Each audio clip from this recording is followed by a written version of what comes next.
intended for listeners who are blind, have low vision, or another print disability that makes reading, holding a book, or turning a page difficult or impossible.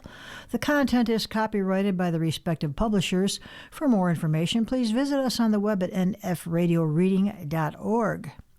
Your Niagara Frontier Radio Reading Service now presents a reading of articles and features from the Buffalo News for today, Friday, May 15th, halfway through the month of 2026.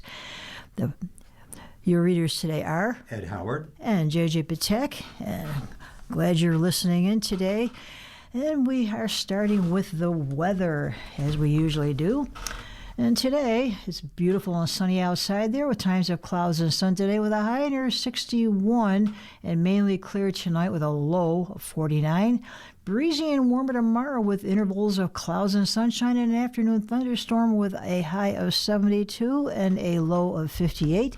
Sunday will be partly sunny and pleasant with a high of 73 and a low of 60. Monday we'll have a warmer day with some sun and a high of 84 for those of you who like the heat, and a low of 68. Tuesday, we'll have variable clouds and breezy, with a high of 78 and a low of 60. Wednesday, we'll have some rain and a thunderstorm with a high of 69 and a low of 51. And Thursday, we'll have sun and clouds with a high of 60 and a low of 47. So the weather is getting warmer and warmer.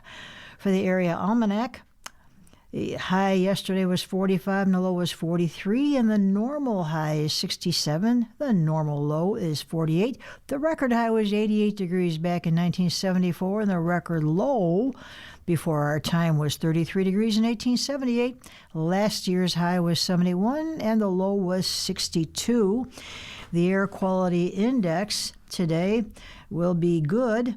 As far as temperatures for the national cities, the national high was in Canadian Texas as 100 degrees, and the national low was in Lakeville, Oregon at 23 degrees. For the Skywatch sunrise, the day was at 5:53 a.m. and the sunset tonight will be at 8:31 p.m. So those days are getting quite a bit longer. The moon rose this morning at 4:40 a.m. and it will set tonight at 7:38 p.m. So, how do you? Well, sounds like it's going to be a nice day today. Oh, we got a few nice days coming up. I've already got plants out on the porch. I put them out this morning at 7 o'clock. I think it's safe. It's safe. Well, now we'll turn to the front page of today's Buffalo News, and our headline story is, Doctors warn of impending failure at UBMD Neurology. Oh, dear. UB says it's working on a solution. UBMD Neurology, one of the medical practices within the massive UBMD Physicians Group, is facing financial struggles so serious that its doctors have expressed concern about the practice's survival. If it were to fail, as a letter signed by many of its physicians and sent to leaders at the University of Buffalo warned could happen, it would impact patients in Western New York whom the practice treats for conditions such as stroke, epilepsy, and multiple sclerosis. More than 24 of UBMD's neurology doctors, who are also faculty members in UB's Department of Neurology, described the practice's financial situation, about $8 million in debt, in a letter sent to UB President Satish Tripathi and Provost A. Scott Weber and copied to UB Council Chair Jeremy Jacobs, Jr. The letter, obtained by the Buffalo News, is dated April 26th and was signed by 34 faculty and clinical staff members in the Department of Neurology. Overall, UBMD Neurology says it has 48 clinical staff members and 33 clinical faculty. I'm writing on behalf of the faculty of the Department of Neurology at the Jacobs School of Medicine to inform you of the impending failure of this essential department, the same department to which your Vice President of Health Sciences and Dean of the Jacobs School of Medicine, Dr. Allison Brashear, has belonged since her arrival in 2021, reads the opening paragraph of the letter to Tripathi and Weber. Citing comments made during a meeting with Brashear and other leaders on April 13th, the letter indicates there was concern that UBMD Neurology would not make payroll for clinical faculty and support staff this Friday. But UB officials said the practice's payroll was made this week and will continue to be paid as scheduled for the foreseeable future. Those officials also noted the department's academic payroll through the university is separate and was never in question. In statements emailed to the news this week, Weber, Brashear, and UBMD Physicians Group expressed commitment to improving the department and fixing the financial issues within the practice, which is also referred to as the practice plan. All three statements stress that fixing the practice will require collaboration between the neurology faculty, Brashear as the medical school dean, and Dr. Daniel Wu, who has been the Department of Neurology chair. Weber said he expected a solution would be found. I have confidence that the departmental and school leadership to lead the department to a solution that will be in the best interest of the department, the practice plan, and the patients, Weber said. The success of any plan will be dependent on the support of the faculty. I've encouraged the neurology faculty to work with the chair and dean to develop a collaborative and comprehensive plan to address the current challenges. Brashear, a member of the Department of Neurology, said strengthening the financial stability of the department practice plan and supporting its faculty, staff, and trainees are top priorities. In partnership with the department chair and neurology faculty, work is already underway to implement steps to stabilize and strengthen the practice's plan's finances while ensuring that patients continue to receive the highest quality health care, Brashear said. JJ? Thank you. And sadness and grief from May 14th will always be with us. This is from Deidre Williams. A great day reflected the solemn mood at Thursday's memorial ceremony, marking the 4th anniversary of 10 black people losing their lives in a racist mass shooting at Tops Markets on Buffalo's east side. One of the worst crimes in the city's history that shocked the community and nation with its violence and intensity of racial hatred. The 514 Day of Service and Remembrance was held outside the Tops on Jefferson Avenue, where the attack took place and remained an annual moment for reflection, remembrance, and healing. In a way, the rain is befitting, said Maisie Callender, a resident of Riley Street near the Tops, who was picking up trash in the neighborhood Thursday as a part of a service event that has become a hallmark of 514 remembrances. The sadness and grief from May 14th will always be with us. At Thursday's ceremony, family members and others laid wreaths on memorials around the honor space in honor of each of the victims.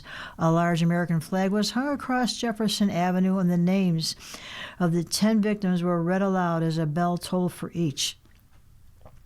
They are Celestine Cheney, Roberta Drury, Andre McNeil, Catherine Massey, Margus Morrison, Hayward Patterson, Aaron Salter Jr., Geraldine Talley, Ruth Whitfield, and Pearl Young. John Persons, CEO of Northeast Groceries, top parent company, said he continues to pray for healing, peace, and strength for the survivors, many of who were his colleagues working in the store that day. I wanted to thank the family members and my colleagues from Tops who laid the wreaths in honor space behind us before the ceremony today. It was very touching and a very special moment, Persons said on Thursday. May you always feel the love and support of this entire community, he added. Thursday's gathering included family members and loved ones, civic and faith tradition leaders, and visiting dignitaries.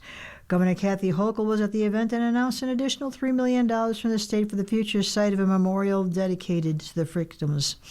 The future 514 Living Memorial and Healing Center is nearby on a lot marked by a handful of trees on Jefferson Avenue and Best Street. Hochul has committed $5 million already to the project, which is distinct from the honor space. This is a day you probably want to put your head under the pillow and wish you could turn back the clock over 4 years ago, and life feels like it's been cruel to you, Hochul told the crowd Thursday. But you know what? In the face of all that, you keep getting up every day and you show up, and I'm so proud of all of you. Buffalo Mayor Sean Ryan called May 14th of 2022 one of the darkest days in our city's history. It was a reminder that Buffalo consistently ranks at the bottom of the most segregated cities in America, he said. It highlights the inequalities that black Buffalonians face on the east side every day, and the incident drew attention to the fact that black Buffalonians are worse off than anyone else in the city in every social indicator, whether it's wealth, home ownership, or health outcomes, the mayor said. You see mass shootings on the news, but you never really think it could happen in your city. But it wasn't just another mass shooting. This was a hate crime on an unthinkable scale. On that day and the weeks that followed, the attack ripped through our city, and we still feel the pain acutely. 4 years later, it's important to gather on this anniversary. Every year, it's important to mourn the lives lost, and it's important to show that we're here for our neighbors, he said. Thursday was also a day of service and remembrance with volunteer opportunities for community members to honor the lives lost and the survivors of the tragedy. There were neighborhood cleanups, fix up at public parks, gardens, and neighborhoods. Volunteers gave away food. Nadine DeLuca and Gerald Smith were picking up trash in front of houses on Riley Street near Tops on Thursday. They work at CCNY, a health and human service organization on the east side. When the executive director put out the call to employees to volunteer Thursday, DeLuca and Smith didn't give it a second thought, they said. We can't turn down an opportunity to help out in our community, Smith said. We've come together as a community to stay strong, to support each other, help each other, and let them know they're not alone, and we're here to help, DeLuca said. A group from the Recast Coalition, a federally funded program administered by New York State Office of Mental Health, was on hand providing literature along Jefferson Avenue. We want the community to be involved, and there's another reason why we're out here, Chairperson Arthur Collins said.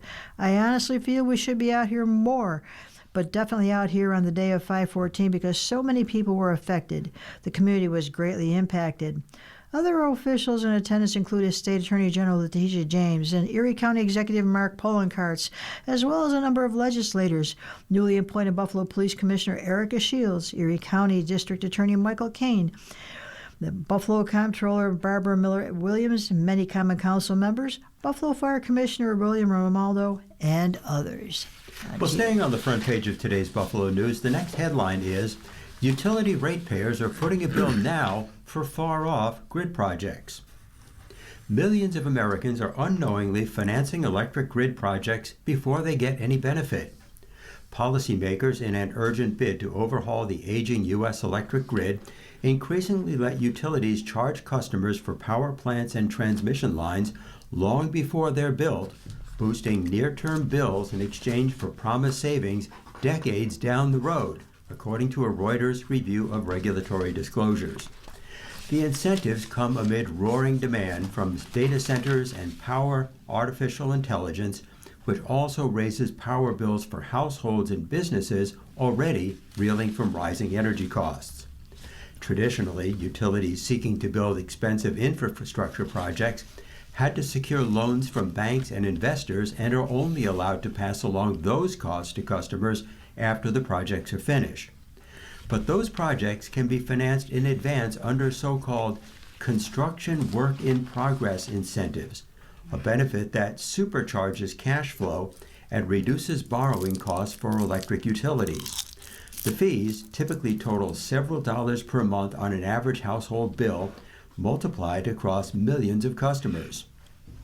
At least 40 U.S. states now have some form of construction works in progress incentive, according to a Reuters review of several thousand pages of electric utility rate disclosures. That's twice as many as a decade ago, when a survey by economic consultant the Brattle Group found fewer than 20 states with such provisions. Reuters also interviewed 24 industry officials, analysts, and consumer watchdogs to reflect the effects of these policies on the build-out and repair of the grid and on electricity bills. Reuters found that construction work-in-progress policies were used to finance a range of large energy and infrastructure projects, including the Vogtle nuclear reactors in Georgia, which experienced significant cost overruns and delays, a Nevada transmission project that is increasing bills now for financial benefits expected decades in the future, and a Virginia offshore wind farm that collected about $2 billion in ratepayer charges before beginning operations. The nation's electric grid's reserve buffer became dangerously thin in several regions, increasing the chances for rotating blackouts, according to U.S. energy regulators. Grid operators predict electricity demand will increase more than 2% per year at least through 2045, after experiencing average annual growth of about 0.5% from 2009 to 2024. Many of the new state construction work-in-progress policies were introduced in just the past few years as the tightness in the grid worsened, according to Reuters. Missouri Governor Mike Kehoe, for example, last year reversed the state's 50-year ban on construction work in progress incentives to meet rising power demand from data centers. Arkansas, Kansas, Oklahoma, and North Carolina also adopted those provisions since 2024. Businesses and consumer groups criticize consumer work in progress for forcing up power costs for projects that may never benefit them. JJ? And you're listening to a reading of today's Buffalo News on your Niagara Frontier Radio reading service. And the time is 15 minutes past the hour, so we are running right on schedule. And on to the opinion pages, cleaner and greener. The comeback of the Buffalo River continues to impress and inspire. It's a story made possible by generations of restoration work from the activists who first raised the alarm in the 70s to the decades of environmental remediation overseen by the Buffalo Niagara Waterkeepers and its partners.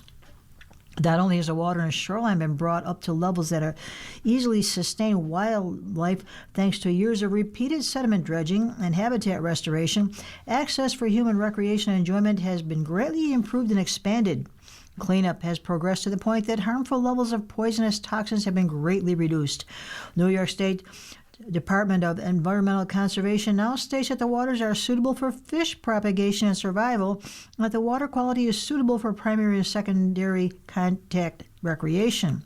Such recreation has been made far more inviting with walkways, bridges, and piers installed along the shoreline at designated points for activities like fishing, kayaking, paddleboarding, or simply strolling along the water's edge. As reported by the News' Mackenzie Schumann, special access points along the river have been designated Buffalo Blue Way sites. They can be found in Buffalo Riverworks, the Ohio Street Boat Launch, Mutual Riverfront Park on Hamburg Street, Red Jacket Riverfront Red Jacket Riverfront Natural Habitat Park, on the Thomas Higgins Natural Habitat Park or Bailey Peninsula, and a recently completed Harlem Road fishing access point and launch. Each site offers a wheelchair-accessible shoreline, kayak boat launches, fishing access, and parking. Just in time for the good weather that's finally arriving. And to win a gold card, kudos to the always inventive Buffalo and Erie County Public Library for finding a fun way to combat summer learning loss among Buffalo school children, as well as encouraging new reading adventures for all Western New Yorkers. As reported by the News' Deidre Williams, the library has a new summer reading initiative entitled Passport to Reading, which invites patrons across the county to visit all the library system's 37 locations through August 21st. The first 1,000 people who complete the journey will receive a golden library card. It's not really gold, but it works and provides a glittering token of accomplishment.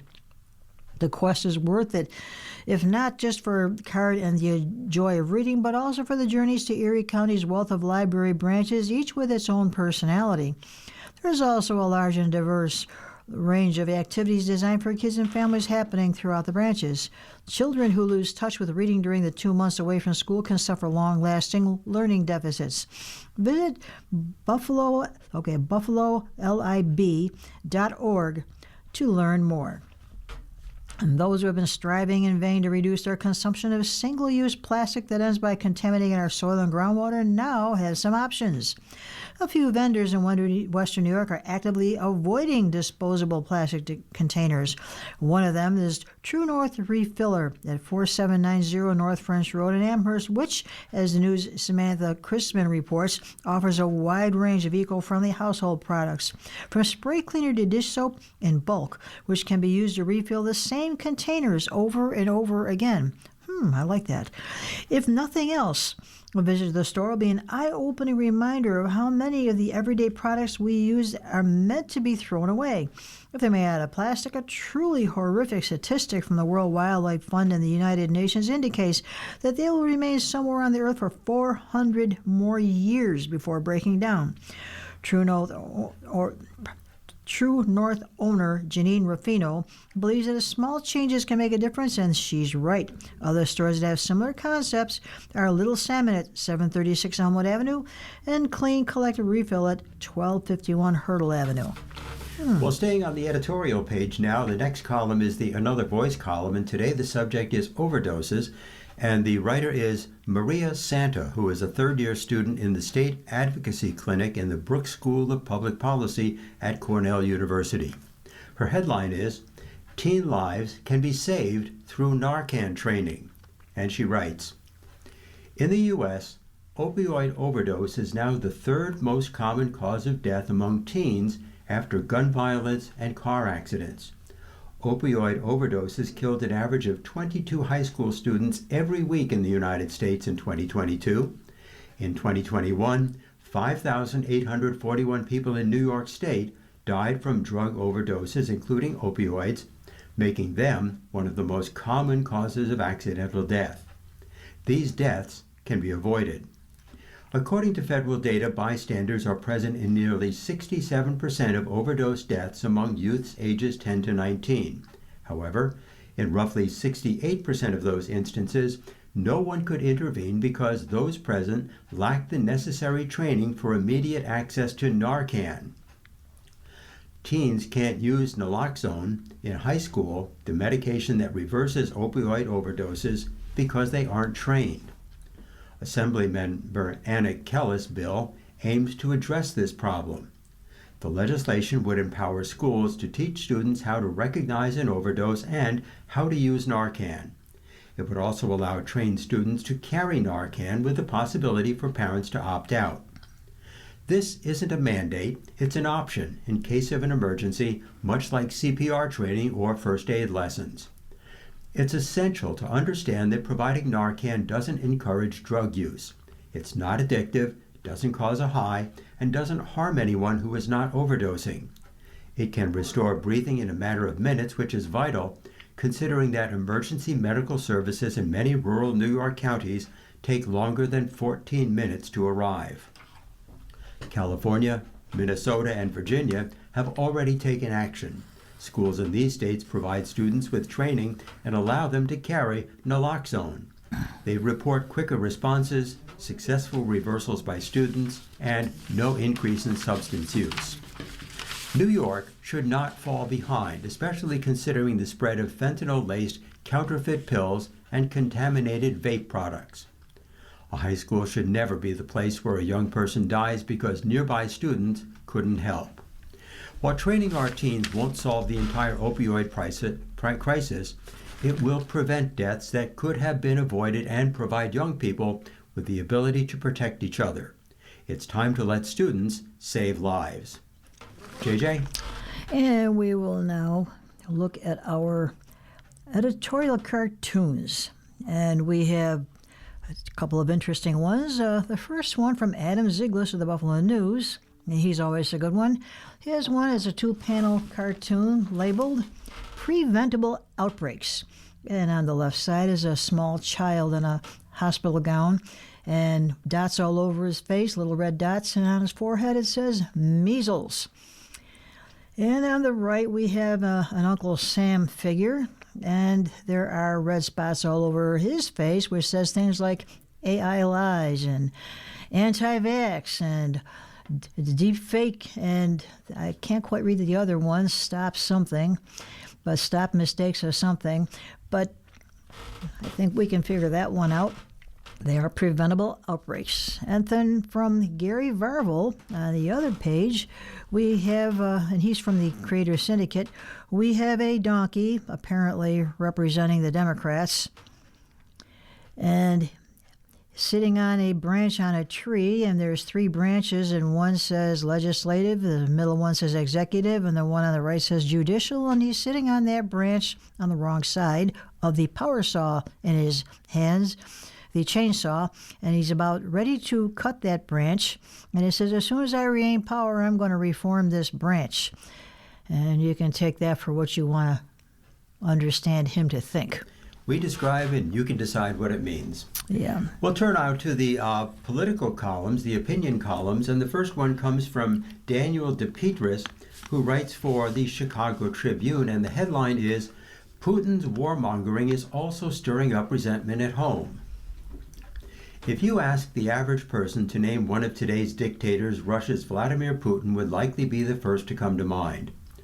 The former career intelligence operative and mayor of St. Petersburg has ruled Russia's political system since 1999, when a pickled President Boris Yeltsin called it quits and handed power to Putin on an interim basis. More than 27 years later, Putin remains on top, having established a system in which he's not only the chief enforcer, but also someone who keeps the Kremlin's various factions in line. Those who deviate are eliminated, leaving a trail of blood that deters other would-be challengers. Yet this year has been a dicey one for the Russian authoritarian, a man who likes to project strength, unity, and decisiveness increasingly finds himself on shaky footing. While challenges to Putin's rule are still few and far between, the discontent in Russian society, from online personalities with large social media followings to normally robotic-like supporters in the Russian political system, is beginning to bubble up. As the New Yorker's Joshua Yaffa recently wrote, quote, "The normally placid waters of Russian politics have been marked by the appearance of small but noticeable ripples." Ironically, the war in Ukraine, Putin's pet project, is the genesis for most of the trouble. A conflict Putin and the Russian security services thought would be over in days has instead dragged on for more than 4 years, with the Ukrainians holding off the much larger Russian army in the east of the country. The territorial gains the Russians have captured since early 2024 have been relatively minor and typically consist of small villages and mid-sized cities that have already been destroyed by Russian glide bombs and artillery. A newly released study by Russian media outlets Meduza and Media Zona estimates that more than 350,000 Russian troops have died as of the end of last year. For those who have followed the war since its inception, none of this comes as a surprise.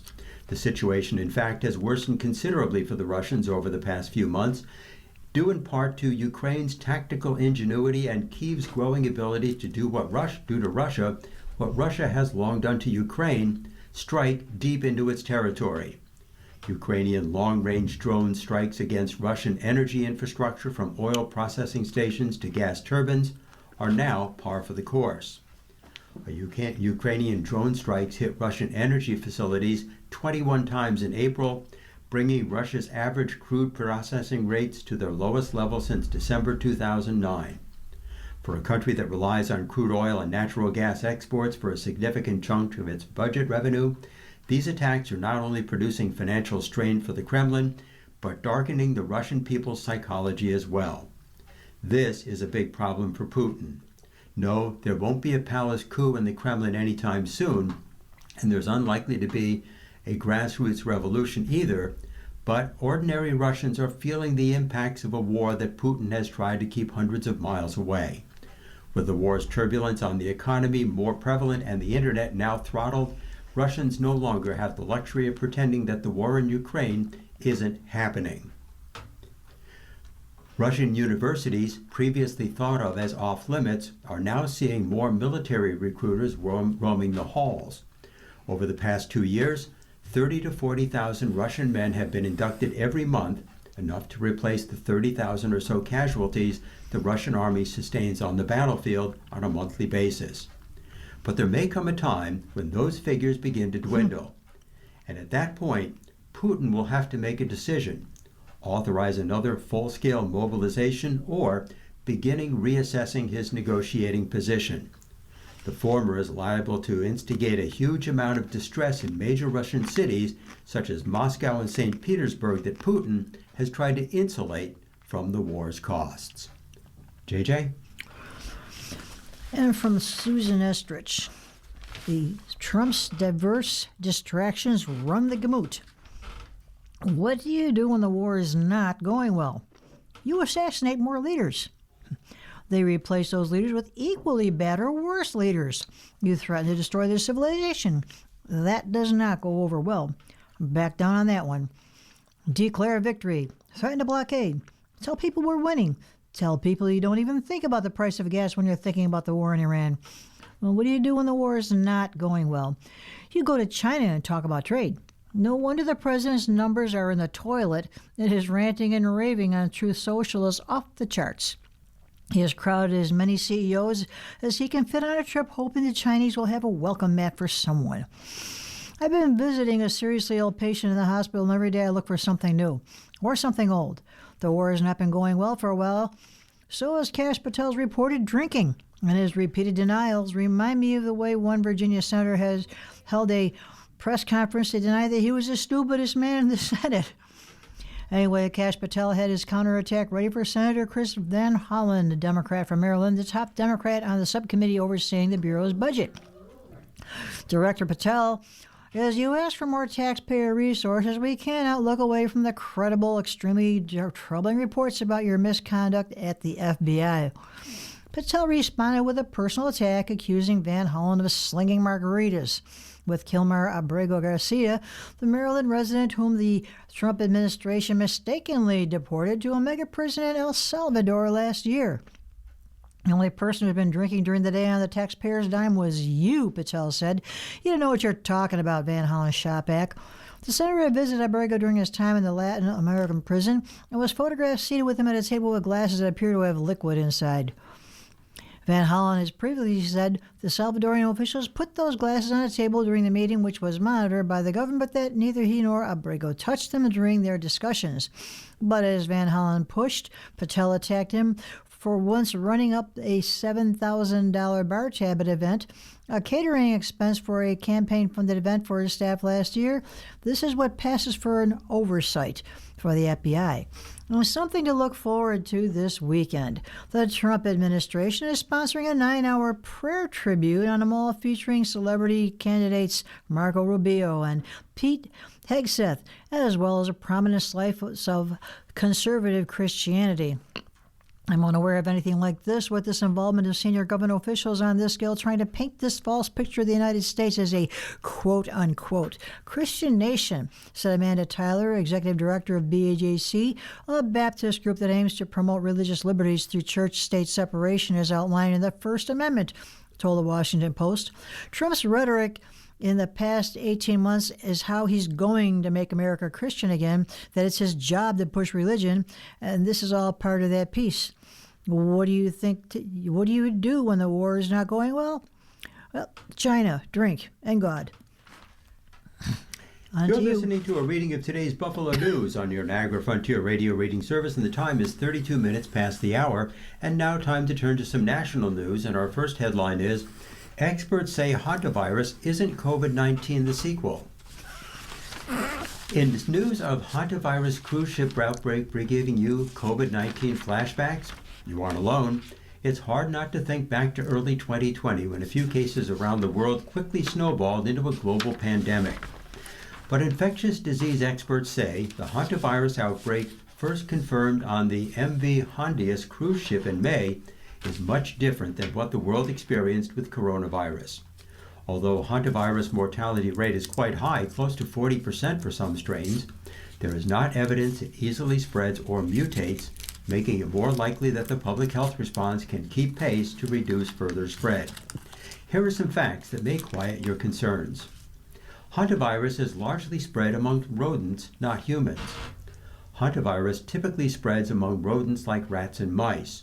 Certain strains can infect humans who inhale aerosolized rodent feces and urine particles, but not all mice carry the virus. The common house mouse, for example, does not. Deer mice are responsible for rare cases of U.S. hantavirus, less than 900 from 1993 to 2023, almost all in the western states. Rodent-to-human transmission is possible with several strains, but scientists have only documented person-to-person transmission with one, the Andes strain. It was behind 2 outbreaks in 1996 and 2018 in Argentina, in addition to the current outbreak. Hantavirus doesn't easily spread among people. Unlike the COVID-19 or influenza, hantavirus doesn't spread easily among people. In those reports of human-to-human spread that we have, it's usually prolonged, close, or even intimate contact that allows transmission, said Dr. Emily Abdoler at the University of Michigan Medical School, where she is a clinical medical professor. Out of around 150 passengers aboard the MV Hondius cruise ship, only a handful of people have become sick so far, said Dr. William Schaffner, an infectious disease doctor at Vanderbilt University Medical Center. That's an indication that this is not a widely contagious virus. Part of why this virus doesn't spread easily has to do with how it replicates in the body. Whereas COVID-19 and flu viruses replicate in the lungs and can reach very high concentrations in respiratory secretions, making them easy to pass along, hantavirus principally resides in the blood vessels, said Dr. Ronald Nahas, president of Infectious Diseases Society of America. It's hard to transmit viruses that are in the blood as opposed to the lung. COVID-19 is infamous for its asymptomatic transmission. Andes hantavirus shows no signs of that. Part of why COVID-19 was so hard to contain was that people who were contagious even when they showed no symptoms. Although it's possible there's some asymptomatic hantavirus spread that researchers haven't yet detected, the evidence so far shows the virus transmit only when people are actively symptomatic. That's especially reassuring considering that 7 U.S. passengers who got off the boat and flew home before the outbreak was flagged showed no symptoms during their travels. They traveled when they weren't sick. They're currently not sick, and so the likelihood that they, in their travels, were exposed and infected individuals would seem to be exceedingly small. Hantavirus doesn't mutate easily, research shows. All viruses have the ability to mutate, but there's some reassuring evidence that hantavirus is relatively stable. Researchers compared the genetic sequences of the Andes strain in the 2 Argentina outbreaks that occurred 22 years apart and found no significant mutations. That's pretty extraordinary from the perspective of viral dynamics or viral biology. Exposed passengers are currently in isolation at medical facilities.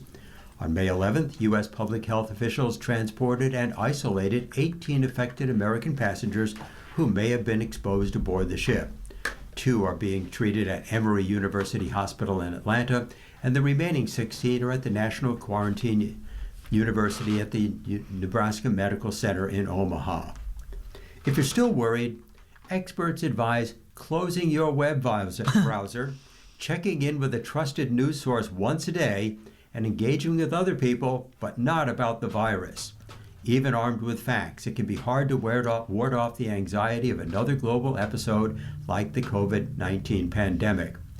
I think being this close to a pandemic of the proportion of COVID and the ways it changed life makes it very hard to see these things emerge and be logical. Nahas said he had almost a PTSD-like response when he first heard the story about a cruise ship with a respiratory virus, but he was relieved when he learned it was a hantavirus. JJ? Musk and Altman under attack as OpenAI trial nears end. This is from Deepa Sithamaran and Jonathan Semple and Judy Babu of Reuters. A lawyer for Elon Musk hammered at the credibility of OpenAI CEO Sam Altman on Thursday near the end of a trial over whether to hold the ChatGPT maker and its leaders responsible for transforming the nonprofit into a vehicle to enrich themselves.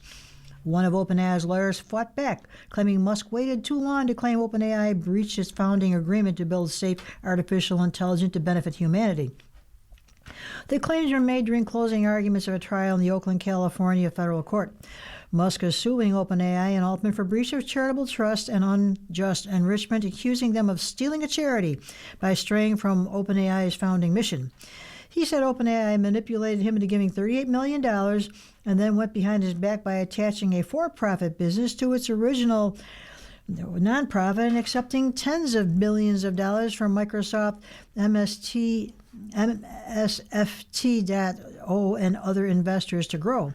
The world's richest person is seeking about $150 billion in damages from OpenAI and Microsoft, which should be paid to OpenAI's nonprofit in his August 2024 lawsuit. He also wants Altman and OpenAI President Greg Brockman removed from their roles. OpenAI has said the organization is stronger as a for-profit entity, and Musk simply wanted unilateral control in exchange for continued support. In his closing argument, Musk's lawyer, Stephen Mollo, told jurors that 5 witnesses, including Musk, former OpenAI board members, and former OpenAI chief scientist Ilya Sutskever, testified that Altman was a liar. Mollo also noted that during cross-examination on Tuesday, Altman did not say unequivocally when asked whether he was completely trustworthy and did not mislead people in business. Sam Altman's credibility is directly at issue in this case, Mollo said. If you don't believe him, they cannot win. Mollo accused OpenAI of wrongfully trying to enrich investors and insiders at the nonprofit's expense and failing to prioritize AI safety. He also challenged Brockman's goals for the business, citing Brockman's statement that his own OpenAI stake was worth nearly $30 billion. The arrogance, the lack of sensitivity, the failure to account for just common decency is really, really abhorrent. Sarah Eddy, a lawyer for the OpenAI defendants, accused Musk's legal team in her closing argument of resorting to sound bites and irrelevant false accusations to distract from the absence of real claims in Musk's case. Mr. Musk is the one whose testimony is contradicted by every other witness and by all the documents, Eddy said. Eddy said that by 2017, everyone associated with OpenAI, including Musk, who was still on its board, knew it needed more money to fulfill its mission than it could raise as a nonprofit. Mr. Musk wanted to turn OpenAI into a for-profit company that he could control, she said, but the other founders refused to turn the keys of AGI, that's artificial general intelligence, over to one person, let alone Elon Musk. She also said if Musk truly believed AI should serve humanity, he would not have pushed to fold OpenAI into his electric car company Tesla TSLA.O or launched AI rival xAI in 2023 as a for-profit company. The lawsuit also accuses Microsoft, which invested $1 billion in OpenAI in 2019 and $10 billion in 2023, of aiding and abetting OpenAI's wrongful conduct. Microsoft was aware of what OpenAI was doing every step of the way, Mollo said. Altman and Brockman were in court for closing arguments. Musk is accompanying President Trump in China. The trial comes amid public concerns over AI as it penetrates society. People use AI for myriad purposes such as facial recognition, financial advice, journalism, medical diagnoses, and harmful deepfakes. Many people express distrust of the technology and worry it could displace people from their jobs. OpenAI competes with AI companies such as Anthropic and xAI that is preparing for a possible initial public offering that could raise the value of the business at $1 trillion. Microsoft has spent more than $100 billion on its partnership with OpenAI, and Microsoft executive testified Musk's xA1 is now part of his space and rocket company SpaceX, which is also preparing a potential blockbuster IPO. It's unclear when the 9-person jury will begin deliberations. If there's no verdict before Monday, the U.S. District Judge Yvonne Gonzalez-Rogers and the lawyers will return to court that day to discuss how OpenAI should be restructured and what damages should be paid if Musk wins. The judge will award no remedies if Musk loses. Well, in more about the war in Iran, the headline is Admiral claims Iran diminished. Poll shows the conflict unpopular. House fails to pass a war powers bill. U.S. bombings dealt a major blow to Iran's military and its defense industry, leaving Tehran with only a small or perhaps very moderate ability to strike its neighbors, the U.S. admiral commanding the war effort said on Thursday. The remarks by Admiral Brad Cooper, head of the U.S. Central Command, followed reports by Reuters and other news organizations that cite U.S. intelligence suggesting Iran retains a significant missile, drone, and small boat capability. Those capabilities allowed Iran to continue striking neighbors, particularly the United Arab Emirates, and pose a sustained threat to traffic through the Strait of Hormuz, a vital global energy choke point. Cooper declined to offer specific estimates of Iran's remaining missile and drone inventories, but played down their significance, saying the U.S. military achieved all of its objectives in its strikes on Iran. He said Iran's defense industry has been set back by 90%. A Reuters Ipsos poll completed Monday showed 2 out of 3 Americans think Trump has not clearly explained why the country went to war with Iran and revealed deep concerns about surging gasoline prices. The poll suggested many voters cast blame for their troubles on Trump's Republican allies who will defend their congressional majorities in the November midterm elections. Peace talks stalled since an April 8th ceasefire amid U.S. demands that include removal of Iran's highly enriched uranium and the reopening of the Strait of Hormuz. Experts caution that Iranian hardliners appear firmly in control after U.S. and Israeli strikes killed other senior leaders.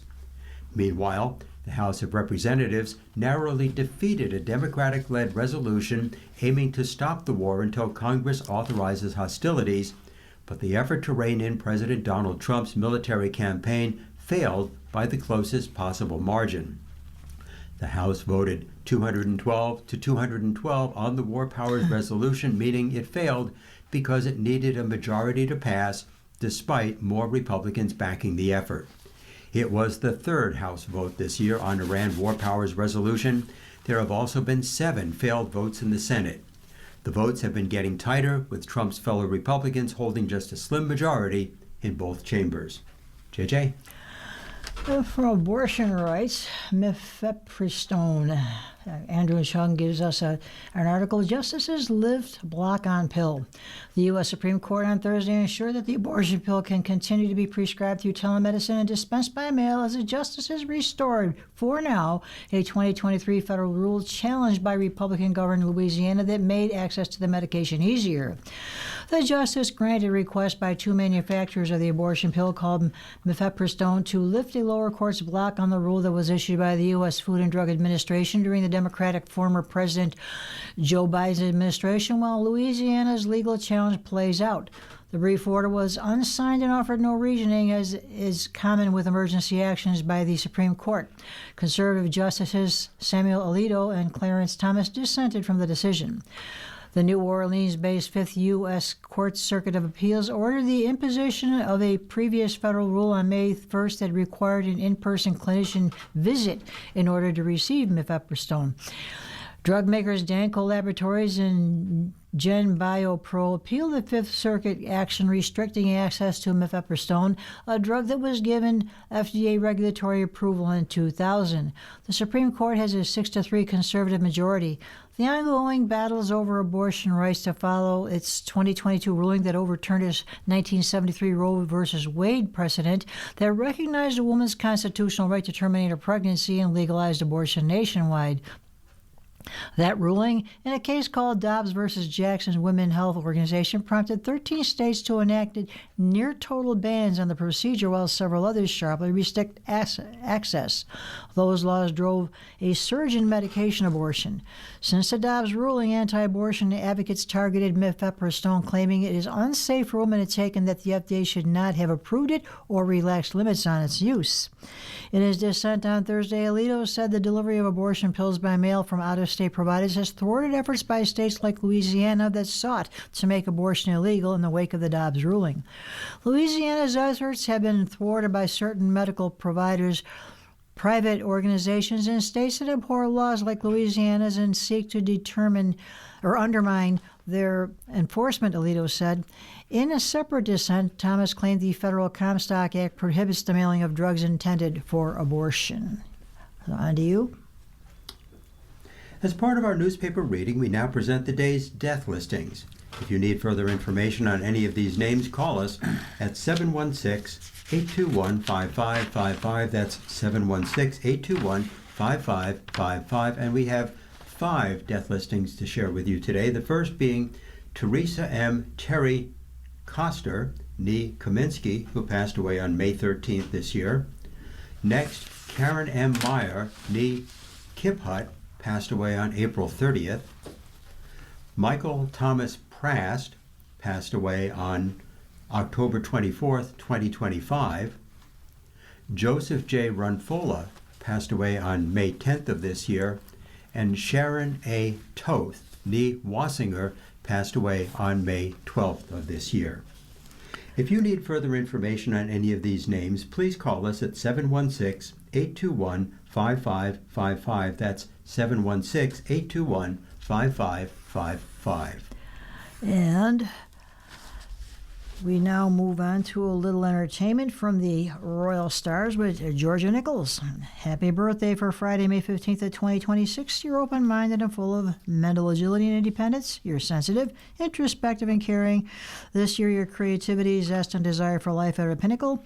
It's time to nurture the happiness and beauty that you have within, and the stars show the kind of day you'll have. 5 dynamic, 4 positive, 3 average, 2 so-so, and 1 difficult. And everything's kind of mid-range for almost everybody today. For Aries, tread carefully today because you got 3 stars, and squabbles about money and possessions are likely, especially when dealing with a friend or even a group or organization. Tonight, check your money. Taurus has 2 stars. Avoid confrontations with parents, bosses, and VIPs today, including the police. They will be nasty. People have a tendency to be pushy, aggressive, and even compulsive today. Tonight, you win. Gemini is 3 stars. This is not the day to broadcast your opinions about politics, religion, or racial issues. This will only invite someone to disagree with you tonight. Enjoy privacy. Cancer, 3 stars. Power struggles about shared responsibilities, shared money, and shared property are just some examples of what will challenge your relationship with a friend or group today. Tonight, be friendly. Leo is 2 stars. Patience is your best friend today because confrontations with parents, boss, the police, as well as spouses, partners, and close friends will be difficult today. Tonight, you're noticed. Virgo, 3 stars. Like Gemini, the other sign ruled by Mercury, you will be wise to avoid discussions and debates about religion, politics, and racial matters because they will quickly escalate into nasty power struggles. Tonight, explore and learn. Libra is 3 stars. Disputes about the cost of something or shared expenses might arise today, especially if they relate to social outings, sports, or your kids. Tonight, check your finances.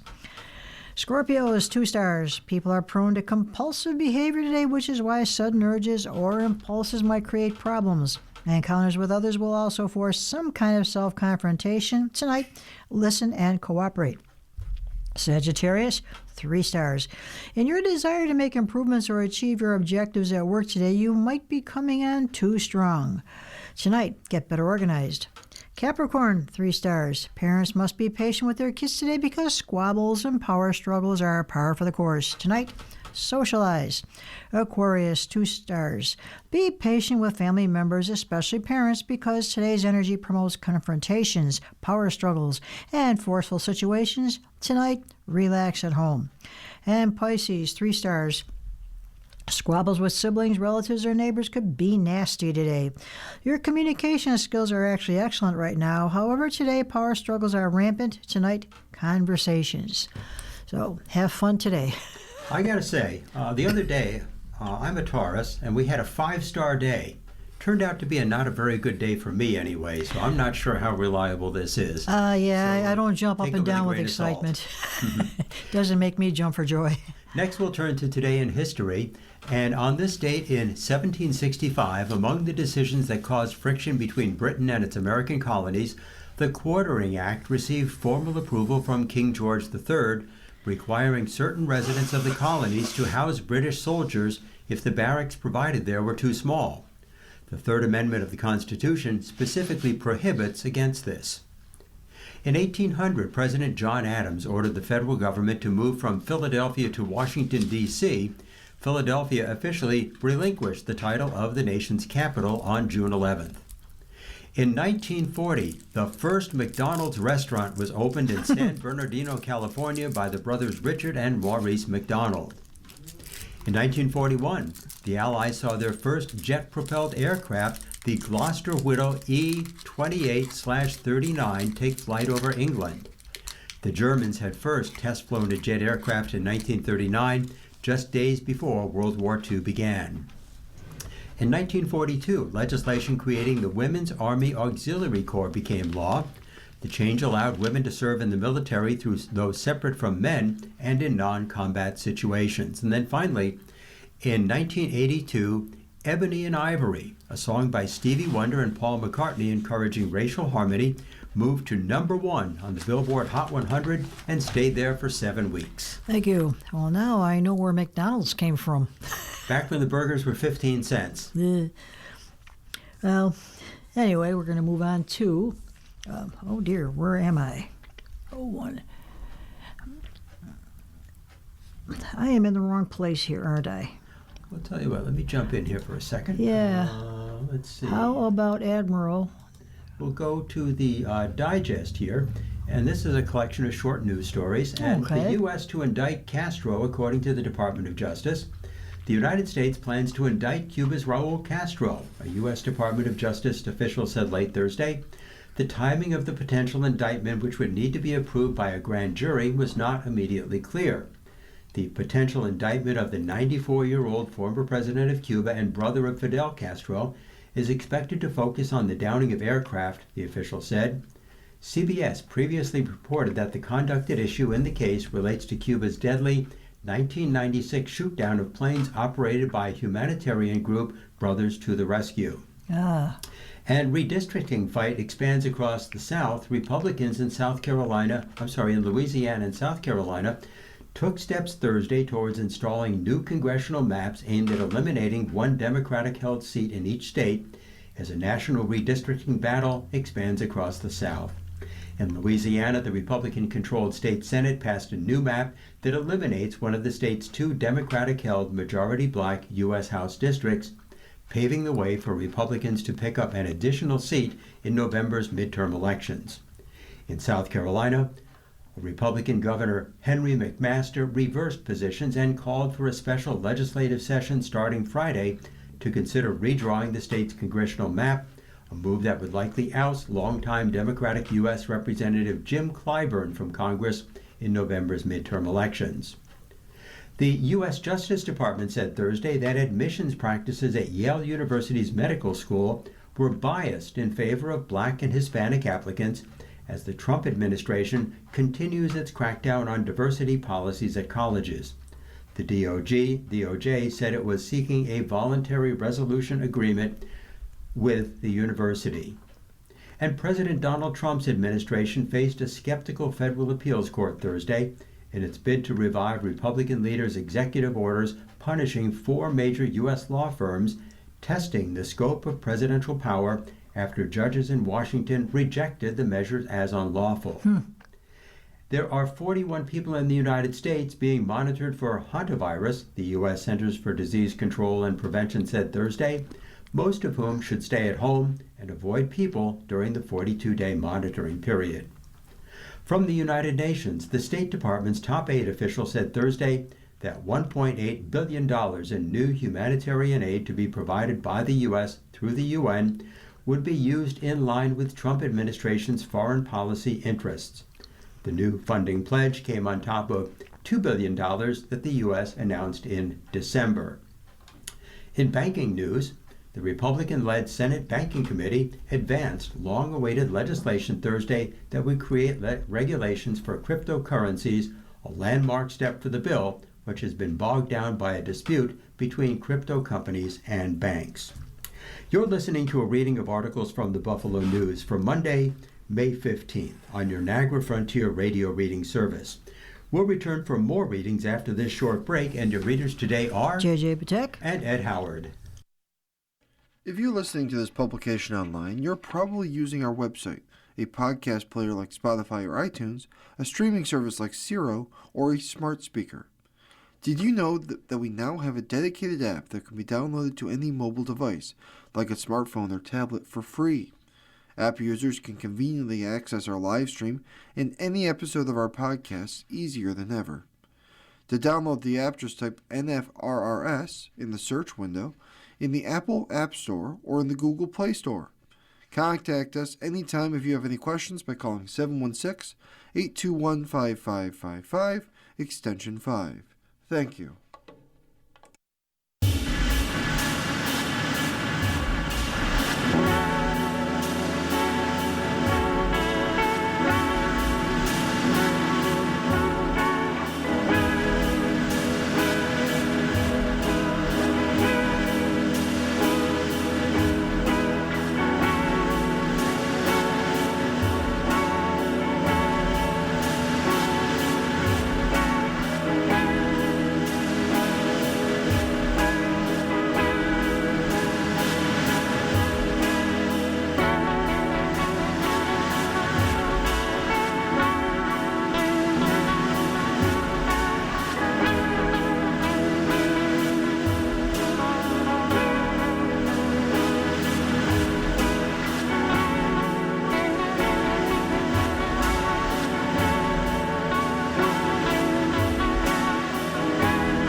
We'll continue now with our reading of articles from today's Buffalo News. Your readers are Ed Howard. and JJ Patek, and we will move on to the city and region. And from Robert Gavin, we have a story. His state is expected to delay mandate on electric buses. A state requirement for school districts to acquire all electric buses starting in July of 2027 would be delayed 5 years under a bill that is expected to be included in the state budget. Top lawmakers in the Assembly and Senate on Thursday says school districts were apprehensive about the process and time frame to switch their buses fleets from diesel fuel to electricity, a move intended to lessen pollution linked to emissions tied to climate change. I say the delaying of the mandate on electric buses that is going to be in the budget, said Assembly Speaker Carl Hasty, a Democrat from the Bronx, who negotiates the spending plan with Governor Kathy Hochul and State Majority Leader Andrea Stewart Cousins, a Democrat from Yonkers. I don't know if we fully have the infrastructure yet. Hasty spoke to reporters as lawmakers passed their 12th extender bill to fund state operations through Monday, while the spending plan due April 1st remains late. It was a month and a half ago. He said Assembly Democrats want to make sure state energy officials have a plan to electrify buses in some of the more rural areas of the state. A number of school districts have expressed concerns that they were having difficulty implementing it, said State Deputy Majority Leader Mike Gianaris, a Democrat from Queens. It was significant cost for them that they can't absorb right now. We're trying to be responsible to the concerns of the people who would be implementing the policy. On Wednesday, Senator Christopher Ryan, a Democrat from outside Syracuse, told reporters there were concerns over the availability and affordability of zero-emission school buses at a time when voters are about to decide on proposed school budgets around the state. Ryan said many districts are budgeting for tens of millions of dollars for upgrades to meet the needs to electrify bus fleets. The districts are concerned over supply chain and distance limitations, high upfront costs, insufficient charging infrastructure, and workforce readiness challenges. Added a memo of the justification for Ryan's bill, co-sponsored by the Assembly member Michael Solanges, a Democrat from Elmont. This legislation provides school districts with additional time to plan, budget, and implement this transition in a fiscally responsible and operationally feasible manner while preserving the state's commitment to full electrification of school bus fleets, the memo said. In 2022, Hochul and lawmakers passed a state budget to require school districts to buy or lease electric buses by July 1st of 2027. All districts were mandated to have an entirely electric fleet by July 1st of 2035. Under Ryan's bill, the new deadline for districts to acquire the buses would become July 1st of 2032. The deadline is an entirely electric fleet would be July 1st of 2040. Liz Moran, a New York policy advocate at the environmental organization Earth Justice, said she was disappointed in Ryan's bill, which only delays the electrification plan without addressing core issues facing school districts. This important law was passed with the understanding that diesel buses are bad for kids' health, Moran said. Not only is it helpful to move away from diesel buses to reduce climate pollution, they are truly important to make sure that the kids who have vulnerable immune and developmental systems aren't exposed to toxic air pollution. We really need lawmakers in our state government to be focused on getting school districts what they need so we can actually achieve this important goal. Delaying over and over and kicking the can down the road doesn't really give us what we need to keep making progress. And Ryan said he still supports the goal of the electric bus mandate to safeguard children's health. Ryan said he has not faced criticism from environmentalists who have slammed Hochul for wanting to delay required targets under the state's 2019 climate law. He said a broad base of Democrats and Republicans support moving the dates back. And Senator Jeremy Zellner, a Democrat from Tonawanda, said he believes it would be prudent to pause the mandated deadlines for a short period, but stood by the intent of the requirements. We have serious climate issues, he said. We have to address it. We want to lead as a state, but that's not going to happen if we keep kicking the can down the road. Senator Majority Leader Robert Ort, a Republican from North Tonawanda, said he advised school districts in his district not to purchase the electric buses because he expected the delay now expected. I told my districts, what are they going to do? Pull your funding? Give me a break, Ort said. They're going to kick this out because it can't work, especially in certain parts of New York State. The delay is the most predictable thing.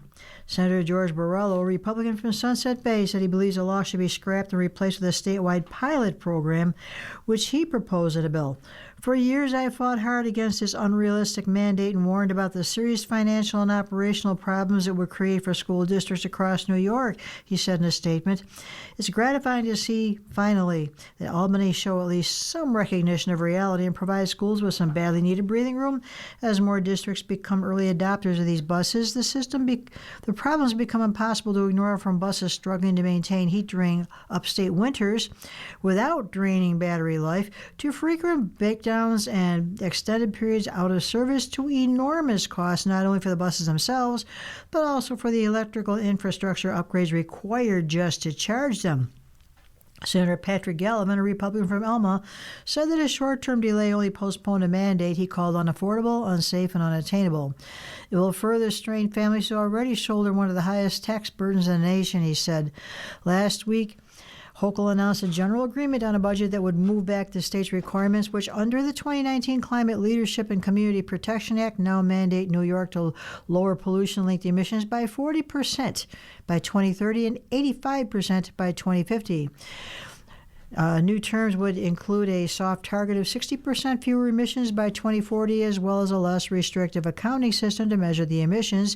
And Hochul had spearheaded the call to move back the dates of emission targets, saying Trump administration roadblocks, among other factors, have made the plan to move zero emissions under the 2019 timeline too costly for New Yorkers.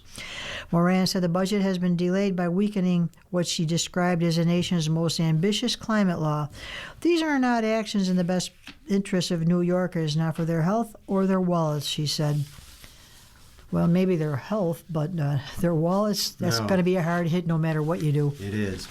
Well, our next story is headlined J. Crew and a viral bagel chain are among the latest additions to Amherst Station 12 Retail Center.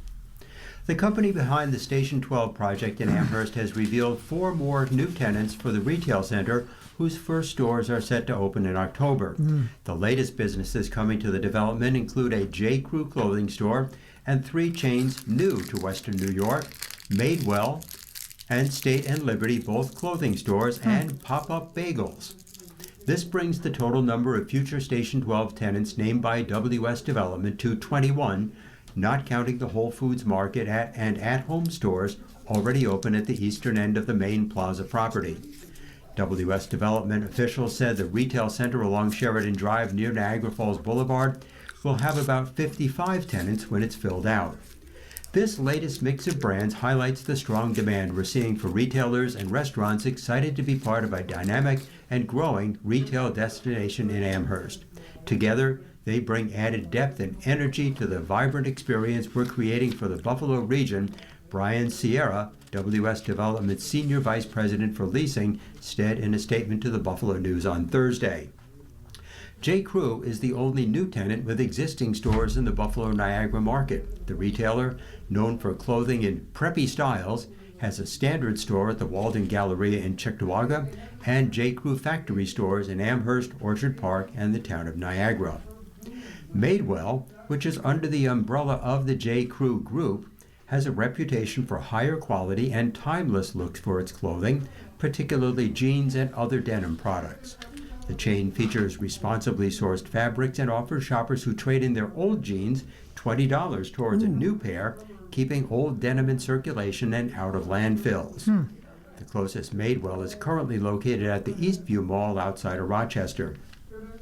State and Liberty is a chain offering comfortable performance-fit men's clothing that runs the gamut from suits to golf wear. It also outfits grooms and their wedding parties. The chain was founded in 2015 by 2 University of Michigan graduates and is named after the intersection in Ann Arbor where the two met. The closest State and Liberty store is in Oakville, Ontario.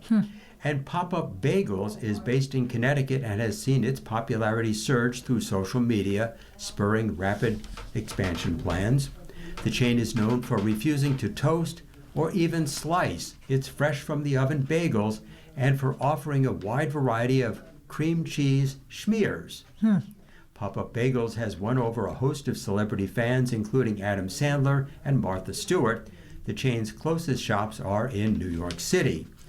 The stores revealed to the Buffalo News on Thursday joined 17 other tenants disclosed by WS Developments in September.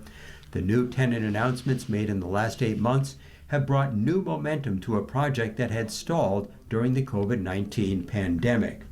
Now, 3 of 6 planned buildings at the development site are completed, and work will wrap up within 2 or 3 months on the 4th and 5th buildings there.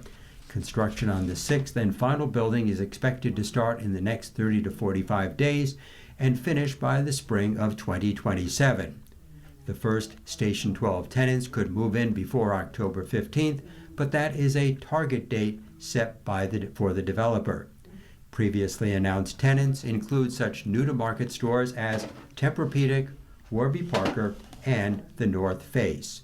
Sierra said the construction timeline won't be affected by an incident that occurred Monday morning, involved a section of decking of the second floor of the 2-level building overlooking the central green that is now under construction. The side of the decking hadn't been fully secured and gave way while workers were pouring concrete on it. JJ? Yeah, it's interesting going by there. What a mess. Well, Buffalo Together lays foundation for change to improve the East Side. Yes, this is from Matt Glenn.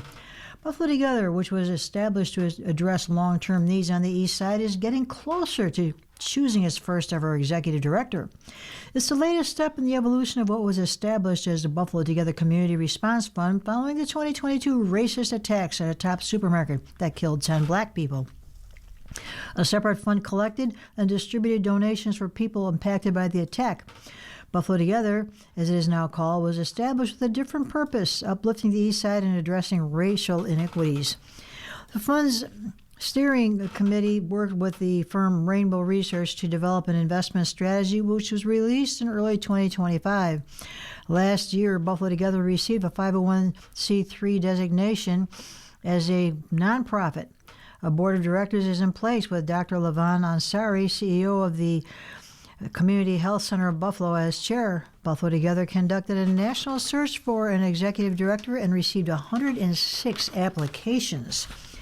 We'd like to have them selected soon, sometime this summer or early fall. The latest said Garnell Whitfield Jr., a board member and retired Buffalo Fire Department commissioner. His mother, Ruth, was among the 10 people killed in the attack. Once the executive director is in place, Buffalo Together plans to move into office space. The idea is to stand up this organization as an entity in itself in this community, Whitfield said. Since it was created, Buffalo Together has distributed about $1.3 million worth of grants to area recipients. But the mission of the fund, which now has $6.1 million, has always been long-term in nature. It seems like a lot of money, but it's a drop in the bucket compared to what we need, over $150 million, to transform this community in a way that would be impactful and sustainable over time, Whitfield said. Buffalo Together sees its funding as seed money, working in collaboration with other funding partners rather than spending down all the money it raised, he said.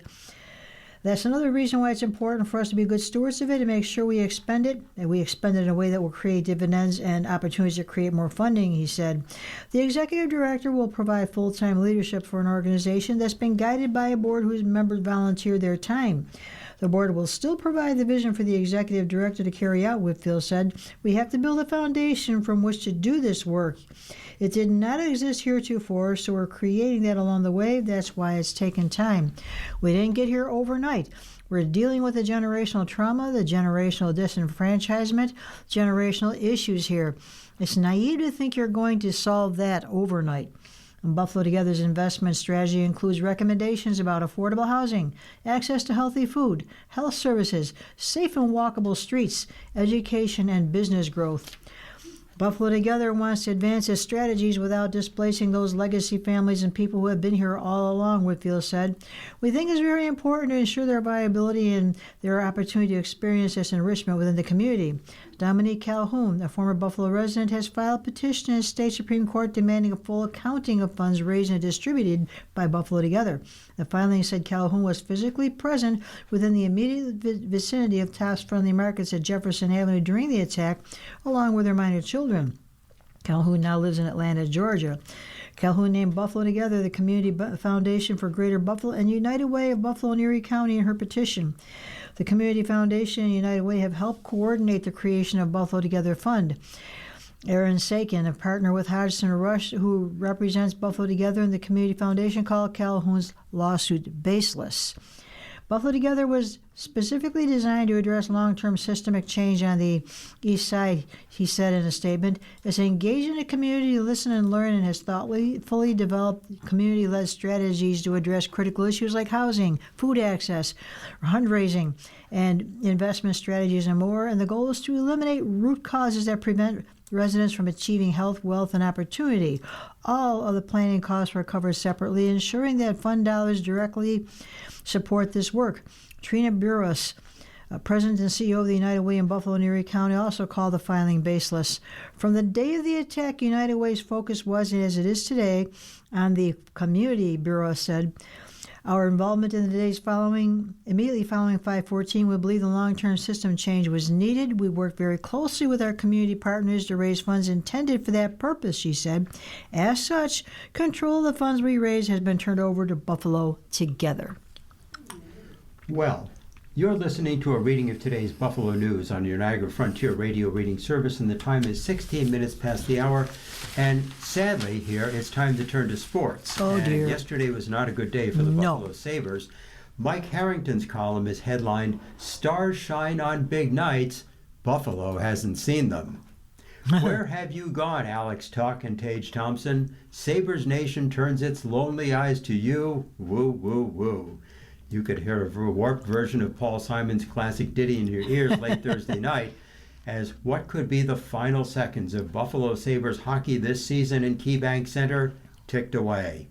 You can talk about plenty of things in this series as a whole, and especially about the atrocious final 40 minutes of the Montreal Canadiens' 6-3 squashing of the Sabres in Game 5 of their second-round Stanley Cup playoff series. But what's been really hard to watch is the way the Sabres' best players have gone down so meekly in this round. Alex Tuck, Tage Thompson, and Rasmus Dahlin have been no match so far for Montreal's Cole Caulfield, Nick Suzuki, and Lane Hudson. The Sabres scored on 3 straight shots against Montreal goalie Jacob Dobis in the first period, and it was clear that the stellar Habs rookie was 1 goal away from getting yanked. But that was the extent of the good news in this game. Thompson and Dahlin were both hit with cross-checking penalties and led to power play goals, although Dahlin's was a cheesy call with Ivan Demidov already going down anyway, and Ukko-Pekka Luukkonen couldn't repeat his Game 4 performance in goal, leaving Alex Lyon clearly as the starter in the season-saving Game 6 Saturday in the Bell Center. In the first round against Boston, Tuck had 4 goals, 3 assists, and was +8. In this series, he doesn't have a single point and is -8. Thompson's personal stat line was 2-5-7 +7 against Boston, although he didn't have a goal in the last 5 games. Against Montreal, he's at 2-2-4 with a ghastly -9 rating. And remember, one of his goals was the gift of the gods from the corner glass and Dobish's leg in Game 4? And Peyton Krebs, who spent most of his time as the third member of the top line, has been equally absent. He was 2-4-6 +8 against the Bruins, has no points with a -5 rating against the Habs. Thompson has collected points, although not scoring on a breakaway Thursday that could have put his team ahead 4-2, and that was a big turning point. Tuck's disappearance, however, has been hard to fathom. In situations like these in the playoffs, you immediately wonder what injury is being hidden here. But Tuck's ice times haven't slid at all. His log in this series for the first 4 games read 1916, 2019, 2006, and 2158. He was only at 1659 in this one, as Ruff leaned far more on series standouts Josh Doan and Zach Benson. Offense has been hard to come by for me, said a solemn Tuck, whose 2 shots on goal were both after the issue was decided. I've had a couple of opportunities in the past few games, Tonight was nothing till really late, honestly. I gotta bear down, I gotta be better. I can't play like I'm playing right now. Coach Lindy Ruff didn't sugarcoat Tuck's performance either. There's no shortage of try here, but a huge void of getting something done. He's lost just a little bit of confidence, trying a little bit too hard to make that extra play, Ruff said. The biggest thing is, you gotta move your feet. Always move your feet. That line hasn't been quite connected. It all comes down to staying on pucks in the offensive zone. If you want to go a couple of games in Boston, like in the first period of Game 6 and how well they moved inside the zone, feet have to get moving. Tuck has been far too easy to play against. He's not getting to the net, and his speed game hasn't been there at all. I feel like I've been easy to play against, and that's not my game. I haven't been to playing my game, and I need to elevate.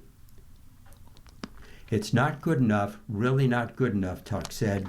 Ruff has talked openly about the distractions of family and friends at home during the playoffs as a reason his team has been so much more focused on the road. Ruff even went so far as to say Thursday that if the Sabres find a way to win Game 6, they're going to, quote, pretend we're on the road, unquote, for Game 7. That tells me significant others, friends, and family are going to be told to zip it and get lost. And these guys will likely spend Monday's game day in a hotel. That is, of course, if the Sabres get to Monday. I sure hope so. I hope so. All I want is a prize. We don't get a Super Bowl. We don't get a Stanley Cup. I just want to throw myself against a wall and cry a lot. Now, from Lance Lazowski, the Sabres need better defense in front of their goaltenders. Defense seems to be a problem in Buffalo all the way around. Ivan Demidov looked up to the rafters in KeyBank Center as a crowd roared and repeated the nickname of the goalie who robbed the Montreal Canadiens winger of the go-ahead goal Thursday night. Is that Luck? Luck! Ukko-Pekka Luukkonen extended his right leg and right arm as Demidov tried to one time it passed the Buffalo Sabres goalie with the score tied late in the second period of Game 5. The fanfare didn't last much longer. Luukkonen's time in the game didn't either. The Canadiens scored twice in a span of 78 seconds to take a cool two-goal lead, causing Sabres coach Lindy Ruff to replace Luukkonen with Alex Lyon for the third period of a 6-3 loss to put Buffalo on the brink of elimination from their second-round Stanley Cup playoff series. Come on, Buffalo. I think we just got too comfortable there, Luukkonen said. I don't think it's anything too crazy. I've got to be better, and the whole team has got to be better. I don't think it's much more complicated than that. If the Sabres lose Saturday night in Montreal, their season is over. Do not expect Ruff to commit to a starting goalie for Game 6 before his team arrives at Bell Center. More likely than not, Lyon will be his choice, but it will not matter who's in goal if the Sabres continue to defend poorly around both goalies and fail to convert scoring chances. Luukkonen was not solely responsible for the Canadiens rallying from a 3-2 deficit with 3 goals in the second period Thursday night. Defenseman Connor Timmins lost coverage on Josh Anderson's tap-in goal to tie the score 3-3. Tage Thompson committed another undisciplined penalty 10 seconds before Nick Suzuki snapped a one-timer pass Luukkonen to make a 5-3. But the fourth goal may have been bad enough to convince Ruff that he needs to go back to the rotation that brought Buffalo to the second round for the first time since 2007. Demidov's shot from the right face-off dot leaked through Luukkonen, and Jake Evans crashed the Sabres' crease to push the puck over the goal line for a 4-3 lead with 3 minutes 45 seconds left in the second period. Ruff did not replace Luukkonen with Lyon until they trail 5-3 at the second intermission. And Lyon's track record on the road this season is too strong to ignore. He lost the net with a disappointing performance in Game 3 when he gave up 5 goals on 36 shots to put the Sabres behind 2-1 in the series. Beforehand, though, Lyon won 3 straights in the playoffs away from KeyBank Center. He has a .960 save percentage and a 1.00 goals against average on the roll during the playoffs. Both marks ranked first in the NHL. His 11-game road point streak during the regular season is the longest mark in franchise history. The Sabres may already be done if it weren't for Luukkonen's performance in Game 4. He made 29 saves and helped Buffalo kill 6 of his 7 penalties in a 3-2 win Tuesday night. The consistency has not been there, though. In his other 3 playoff starts, Luukkonen allowed 12 goals on 63 shots. Were all of those his fault? Of course not. The Sabres have committed too many penalties. Their top players have failed to deliver in the biggest moments of the series. The defensive structure around Luukkonen fell apart during the second game in Game 5. Timmins' turnover led to the first goal. The second goal was shot off a skate. The Canadians had 14 high-danger scoring chances at 5 and 5 between the first and second periods Thursday, according to Natural Stat Trick. Luukkonen faced 6 high-danger chances in the third period of Game 4 in Montreal. Has nothing to do with Oopie, said Sabres winger Jason Zucker, who scored 1 of their 3 goals in the first period. That's on us. We weren't good enough in front of him. Well, the Sabres may be getting the headlines right now, but there's always Buffalo Bills news. And the headline here is Bills running back Ray Davis launches a foundation, and a movie about his life gets greenlit. Ray Davis beat the odds to make it to the NFL, and now he's focused on helping the next generation do the same. Davis, the Bills' third-year running back, held a kickoff event Wednesday at the team's Kaleida Health Performance Center for the launch of his Beat the Odds Foundation, which is dedicated to empowering foster youth and underserved communities by providing resources, mentorship, and opportunities to help them overcome adversity and achieve their dreams. Davis grew up in the foster system and experienced homelessness as a child, so the cause is especially close to his heart. Because that's been my whole life, right? I've been beating the odds, betting on myself, and trusting and believing that I can be who I am and be where I want to be, Davis said in an interview with the Buffalo News. That's the biggest thing we want to instill in these kids, this opportunity for them to meet me and for me to meet them and for them to see that I want to be impactful in their life, not just as a football player, but as a human being. Whatever resources I can provide and my foundation can provide, that's something we want to continue. Davis plans to hold a football camp in June, which is just the next step in his plan to continue to give back to the Western New York community. The BTO Foundation has plans to support children in Buffalo, Davis' hometown of San Francisco, and Kentucky, where he attended college, with programs ranging from the Big Brothers Big Sisters and donations to homeless shelters to school supply drives and Christmas shopping trips. On Wednesday, Davis gave a selected group of foster children and their families a behind-the-scenes tour of the Bills' weight room. May is National Foster Care Month, a time dedicated to raising awareness about the experience of children and youth in the foster care system. Just being able to see a young kid who has so much belief in themselves, but all they need is a push, right? All they need is consistency and someone to be there, Davis said. It doesn't always have to be family or related. It could be a mentor. It could be someone you come across, a football coach, an after-school program teacher. It can be anybody, right? We just want to be someone to understand what you can do to impact a child's life, being there consistently, being able to be a voice they can hear, being an ear they can talk to. I need that when I was young, and I see that in them, and that's what I'm trying to provide for them now, is to be that voice and that ear. JJ? Thank you. And from Alan Pergamit, Bills returning to 97 Rock and Tasker heading to the sideline. Buffalo Bills games for the 2026 season will be back rocking on 97 Rock, that's WGRF-FM, as the official flagship radio station after a 15-year absence. The announcement was made by Pete Gwelly, Bills President of Business Operations, 3 months after the team announced it was ending its relationship with WGR-AM, which carried the games for 14 seasons after they left 97 Rock. The Bills will produce, manage, and sell advertising on all broadcasts in the Buffalo Bills radio network, including the pregame and postgame coverage. As we move into Highmark Stadium, we look forward to bringing Bills games back to 97 Rock and expanding our reach to even more fans across New York as well as Southern Ontario, Gwelly said in a news release. This new partnership ensures Bills fans will enjoy best-in-class broadcast experience each and every game day.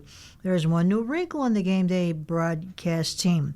Play-by-play announcer Chris Brown in his 4th season calling games and analyst Eric Wood in his 7th season will be joined by sideline reporter Steve Tasker Tasker, the Bills legend and Browns One Bills Live co-host. Tasker, who was an analyst and sideline reporter for CBS for 20 seasons and continues to work Bills preseason games with Andrew Catalon, replaces Sam Capaccio, who had been in that role for WGR. Which one? Bills from. First of all, I think Sal did a great job, and we're looking forward to continue to hopefully find ways to work with him in the future, Gwelly said. I think relative to Steve, he's a legend. He, obviously, a full-time Bills employee, and we're here looking at this more like a change in structure. We wanted it to feel more like a three-person booth, and we feel like Steve, based on his experience as a player and with his history with the Bills, will be very additive to that process.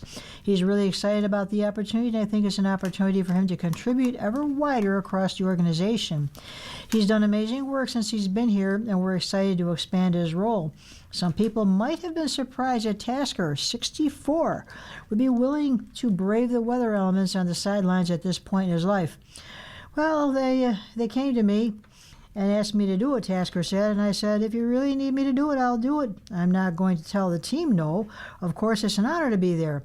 I'm excited about it. It's going to be fun. It's a great year to be part of it.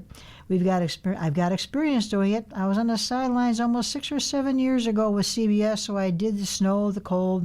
I did think I was done with that. I'm already working for the team, so it was a natural thing for me. The only wrinkle is the fact that I'm 64. Wow. Wait till he gets to be 74. The team's great. Josh is great. They're going to win a ton of games, and the new Highmark is going to be a great venue. It's going to be phenomenal to be right there on the sidelines, and all of that is going to be absolutely awesome.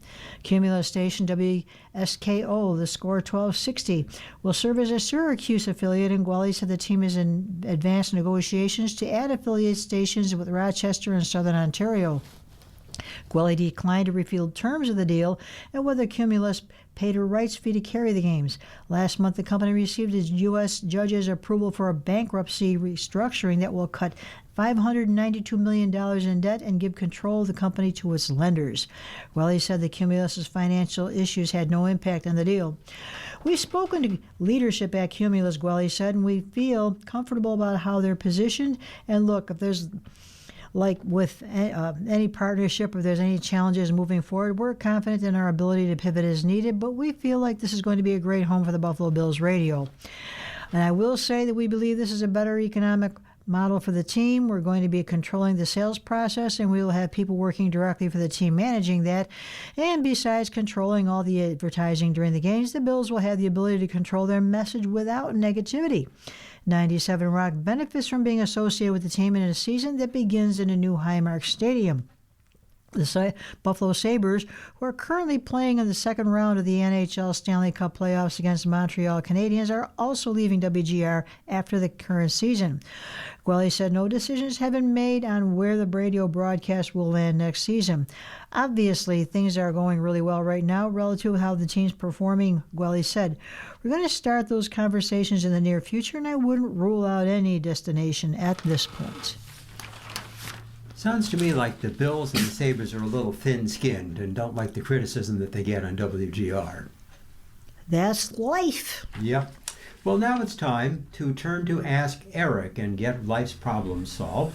And the first headline here is, Distant Grandmother's Loving Presents Are Left Unopened. Dear Eric, I am a very loving grandmother with family on the West Coast. I live on the East Coast.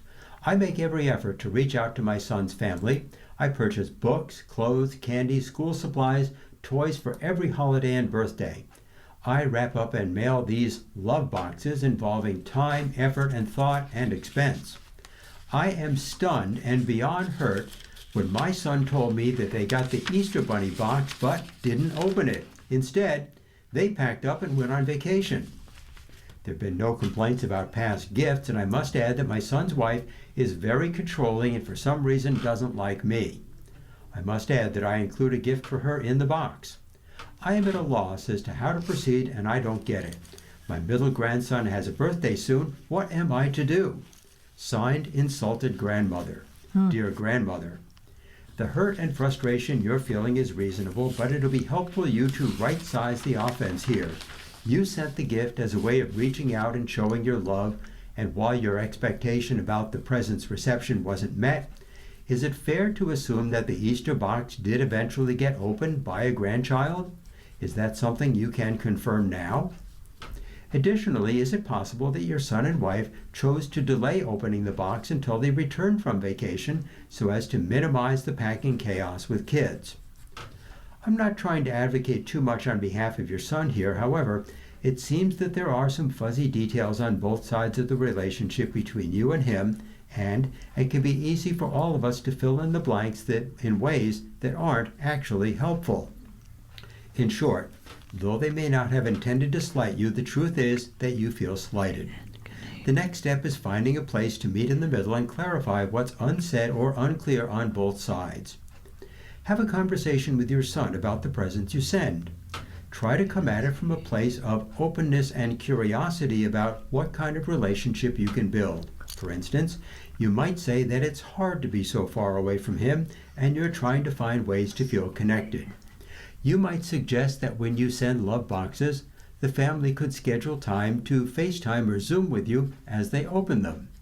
You should also ask if the love boxes continue to be a good way of showing up in your grandchildren's lives, or if there are other things that they want or need. The relationship with your son's wife is a separate issue, but one you can also address proactively with her.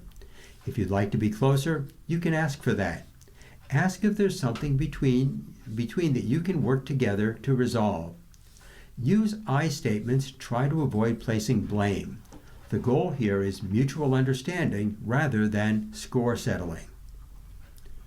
Dear Eric, I am an 85-year-old woman with a 55-year-old daughter. I have a friend I've known for 60 years. She's married, and I get along fine with her spouse. She is my oldest friend and golf buddy and has been my healthcare proxy for a long time. She recently came down with debilitating cancer. Subsequently, I have developed serious heart issues. I've changed my healthcare proxy to another friend who is younger and would be able to coordinate with me, the doctor, the hospital, and my daughter. I don't want my friend to have to carry the burden of making healthcare decisions for me. My problem: how and should I tell her of the changes I have made to my proxy? How do I tell her, or should I?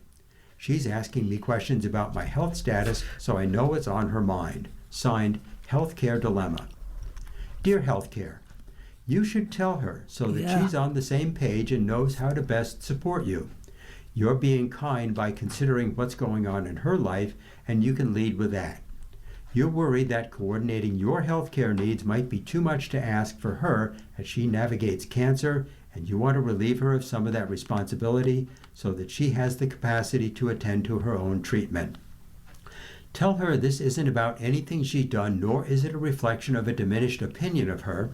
Tell her how much she and her friendship mean to you, and suggest that you can both find other ways to continue caring for and supporting each other, just as you've done for the last 60 years.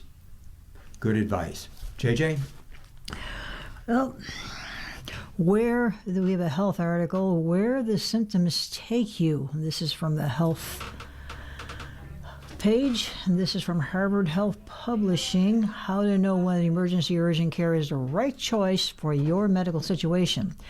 When Natalie, 48, noticed her left leg swell dramatically, she knew better to ignore it. She headed to an urgent care center, hoping clinicians there could figure out the source of the fluid buildup, which was also accompanied by pain, warmth, and redness. But after she waited a couple of hours, the doctor there told her that she would need to go to a hospital emergency room instead. There, Natalie was diagnosed with a deep vein thrombosis, a serious blood clot that can travel to the lungs and cause a life-threatening blockage called pulmonary embolism. The case illuminates a sometimes tricky choice between the ER versus urgent care, said Dr. Daniel Sands, a primary care doctor at Harvard-affiliated Beth Israel Deaconess Medical Center. About 1 in 5 American adults goes to an ER for care every year.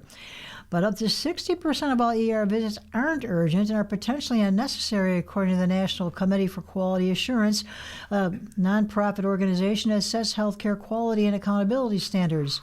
Meanwhile, more than a quarter of American visits, 1 of the 15,300 urgent care centers in the United States each year, choosing the right place matters not only for your health, but for your time and even your wallet. Some health insurers won't cover emergency care if it's deemed that urgent care, which tends to be less costly, would have sufficed. We all know the ER can take care of everything, Sands said. However, urgent care is another animal. The quality of urgent care centers varies widely. And when to go to urgent care? An urgent care center can be the right place if you need prompt treatment, but your problem isn't life-threatening, such as a throat infection, a sprain, or a minor cut.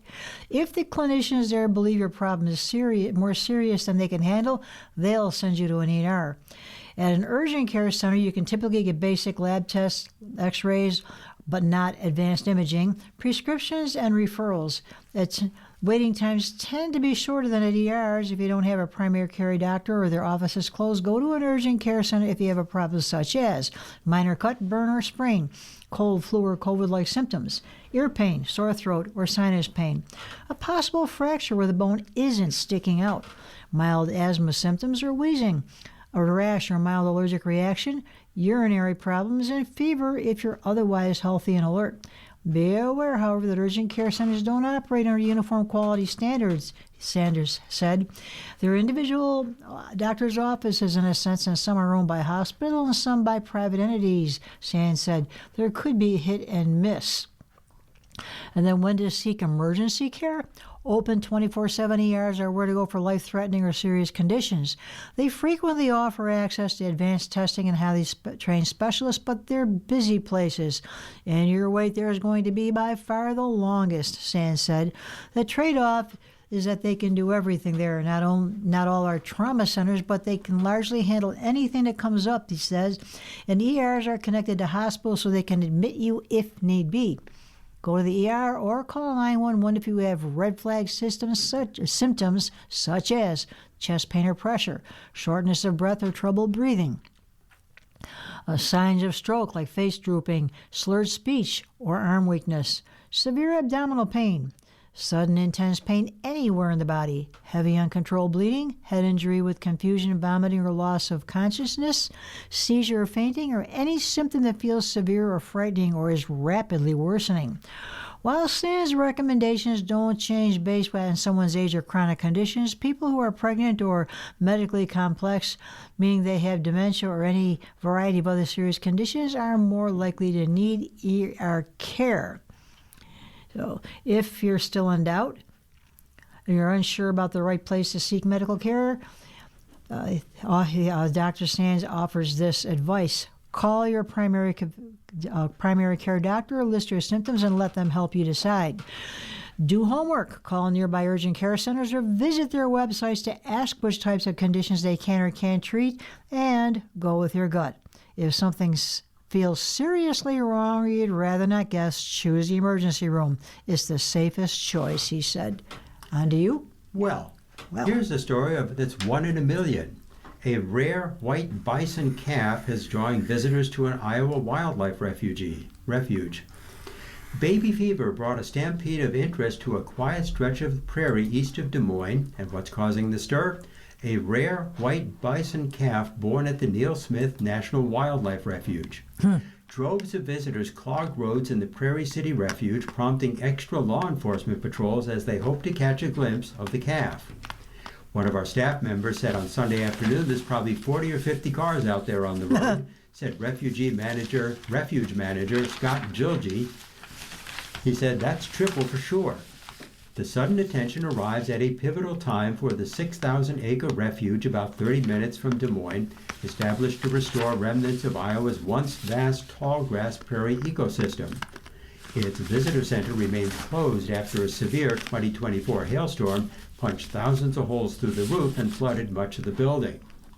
Now, a tiny white calf wandering through the refuge's 1,000-acre bison enclosure could become an unlikely ambassador for the park. Social media is getting out there and everybody wants to come out and see this calf, Gilgy said. This is the people's property. Come out and enjoy it. The refuge's herd includes 81 bison with 9 calves born so far this year. This one immediately stood out. A white bison is about 1 in a million. It's very rare. We've never had one here before. Gilgee said the Neil Smith maintained a bison herd since the mid-1990s and is one of only 5 national wildlife refuges in the U.S. with bison. The herd traces much of its lineage to the Yellowstone National Park and Wind Cave National Park in South Dakota, 2 of the country's most important conservation herds. Bison once thundered across the Midwest before westward settlement and industrial hunting devastated the species. Historians estimate tens of millions of bison once roamed North America. The species rebounded, but conservationists now face a difficult challenge, and that is genetics. Many surviving bison herds carry traces of cattle DNA after historic crossbreeding efforts intended to produce larger, meatier livestock. Gilgee said Neil Smith conducts annual blood draws and DNA analysis to monitor the herd and keep cattle ancestry as low as possible. We manage our bison for genetic purposes, he said. We want to keep the genetics as pure as possible without the cattle integration genes. Genetics may determine whether the calf keeps its pale coloring. Gilgee said it already has small brown patches on its head and on one back leg. He said other white calves born at federal refuges later turned brown after developing winter coats. It might just end up becoming a regular colored bison, he said. White bison can occur through several rare genetic conditions, including leucism, which reduces pigmentation, while a true albino animal lacks pigment. Yellowstone National Park said a rare white calf born there likely displayed leucism because it retained dark eyes, black hooves, and some pigmentation. For many Native American tribes, especially the Lakota communities, white buffalo carry a profound spiritual significance tied to the white buffalo calf woman, a sacred figure in Lakota tradition tied to a prophecy foretelling the birth and return of white buffalo calf during times of hardship. White buffalo births are often interpreted both as blessings and warnings, reminders that humans must live in balance with the earth. Lakota spiritual leader Chief Arbo Looking Horse described the 2024 birth of Yellowstone's white calf as a symbol that more must be done to protect the earth and all of its animals. Gilgee said visitors repeatedly got out of their vehicles in the refuge's bison enclosure to take selfies and closer photos, despite warnings that bison are wild and unpredictable animals. One drone also crashed inside the enclosure. You hear about it all the time, like Yellowstone, where people get trampled or gored by them when they're trying to do something dumb, Gilgee said. Please, if you're in the enclosure, stay in your vehicle. Seriously. Bisons are way bigger than you are, and yes, they are. When they walk on you, they hurt. Not that I know that by experience. You've heard about it. I've heard about it. Someone told me.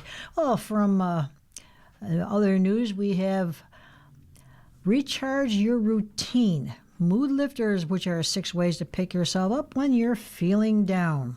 And that's from Dr. Howard Levine of Harvard Health Publishing. Number 1, get moving. Exercise stimulates your brain's production of endorphins, chemicals that create a sense of euphoria. A review of more than 1,000 trials published online in 2023 by the British Journal of Sports Medicine found that compared with people who are sedentary, those who engage in regular physical exercise like walking, resistance training, Pilates, and yoga reduce their anxiety levels and improve mild depression-related symptoms. Other research suggests aerobic exercise can have a powerful effect on mood. Any type of exercise is helpful. Your exercise could be as simple as tending your garden or working on house projects. 2, train your brain. Engaging in mentally stimulating activities such as painting and other art forms, or learning to play a musical instrument, or learning a language can be great mood boosters as they provide a sense of accomplishment. Number 3, lend a helping hand. You can reap many emotional rewards through volunteering. A study of older adults found that people who volunteered at least 2 hours per week felt happier and more optimistic than those who didn't. Volunteering can also boost self-esteem by providing a sense of purpose. 4. Make time to meditate. Practicing meditation can help you reduce stress by focusing on the present moment rather than ruminating about the past or future. 5, hang out with nature. Scientists believe spending time in natural environment can help calm neural activity in the prefrontal cortex, a brain region associated with negative emotions. And research also found that interacting with nature can lower blood pressure and cortisol, the stress hormone. The type of setting doesn't matter as long as you find it soothing. And 6, practice gratitude. Identifying and writing down things for which you are grateful can help offset feeling anxious or stressed. Begin a journal to record these examples of gratitude. By the way, I do that. Mm-hmm. Your entries might include big picture items such as your ability to exercise daily and enjoy a circle of close friends, or even a satisfying occurrence such as a friendly exchange at a store.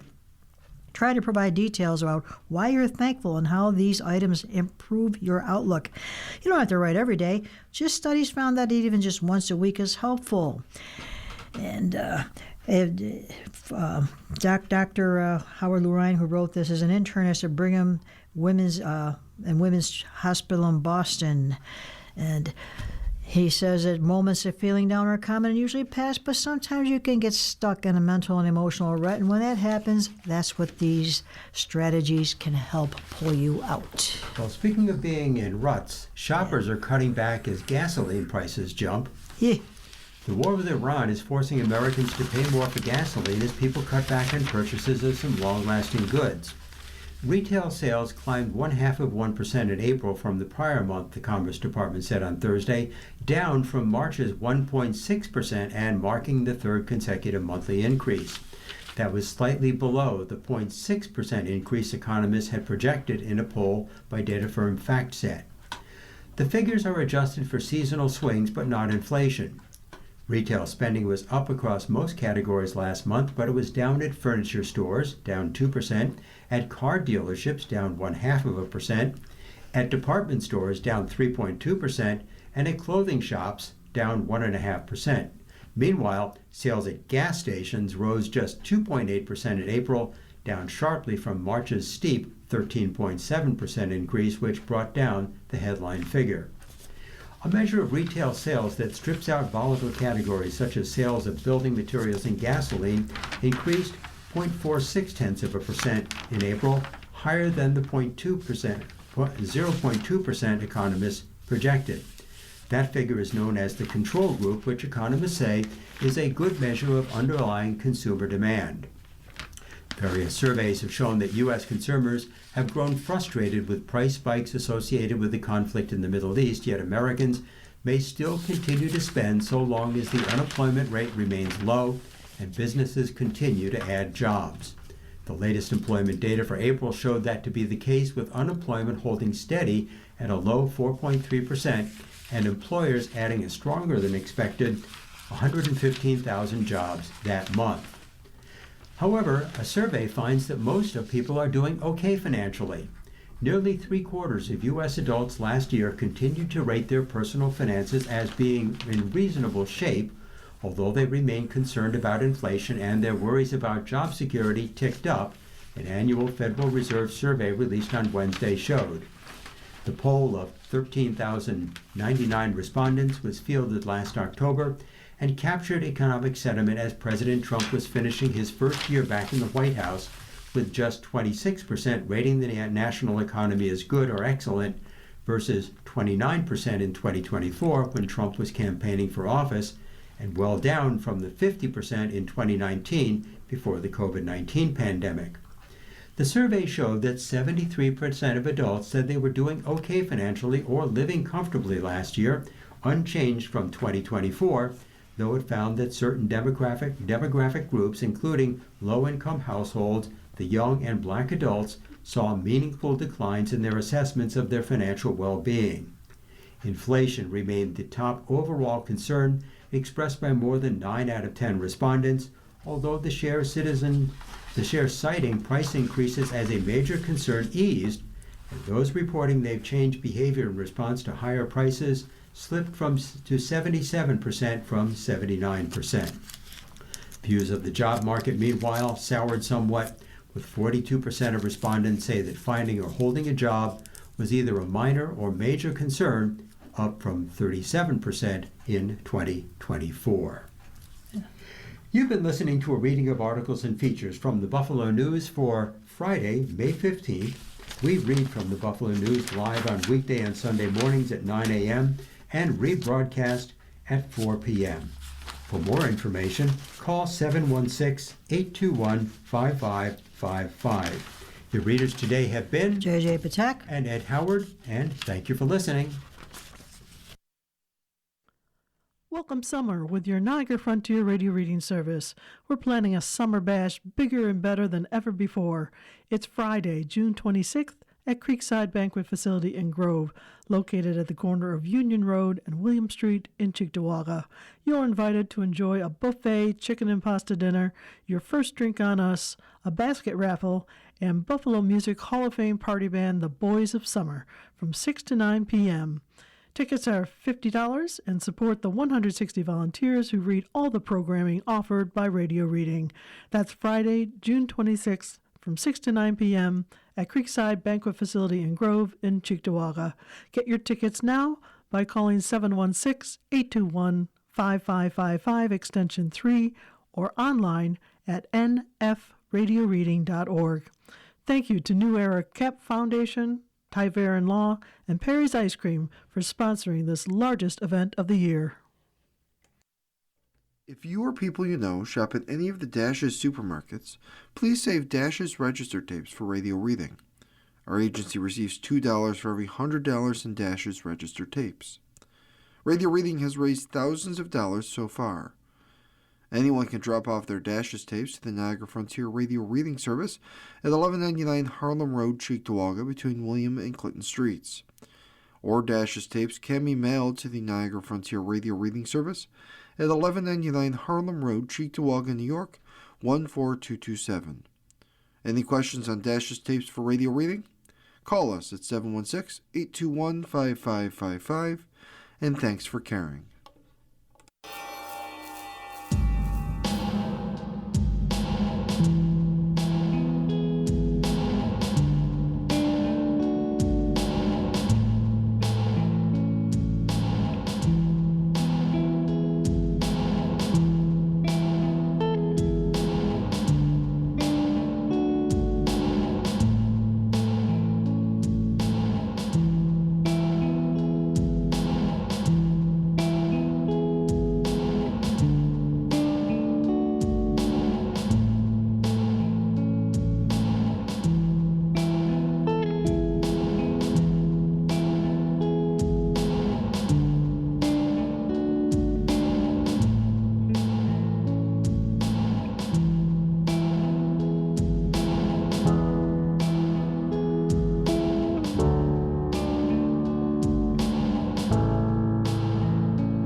Coming up next in the Niagara Frontier Radio Reading Service, we have Adirondack Life. Following that at noon is today's USA Today. Stay with us for these readings and more.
following program is intended for listeners who are blind, have low vision, or have another print disability.